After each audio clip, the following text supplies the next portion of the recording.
մենք նման ենք մեր վերջին մի քանի 100 տարվա պատմությունը, հա մի անգամ էլ ասի, որ պետքա նայենք, լավ ինչա տեղի ունեցել, ինչի է տեղի ունեցել, էլի ամբողջ Սփյուռքը եւ Հայաստանի մի մասը փետը առավ ընկավ իմ հետևից։ Դե ես ուրացողը, էսա եւ այլն, սպարզ բան եմ անում։ Ասում եմ, երբ որ մենք հայտնվել ենք, մենք գիտեք նման ենք մի սուբյեկտի, որը հայտնվել է մայրուղու վրա,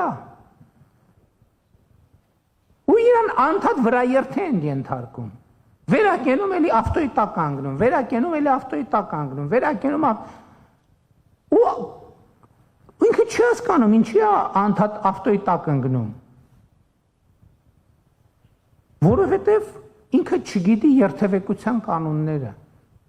Ինքը չի կարող կարդա ճանապարհային նշանները։ Ինքը չգիտի, որ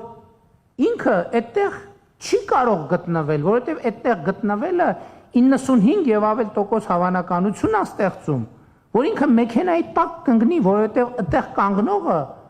անկախ ան ոչ թե դիմացի մեքենան գազան է, այլ ինքը ընկնելու է այդ ավտոյի տակ, հասկանում եք։ Սրա մասին է խոսքը։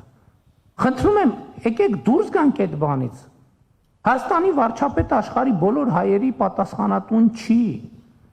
Եվ ես այս համայնքային հանդիպումները անում եմ, որ ասեմ, ժողովրդի վրա հույս չդնեք։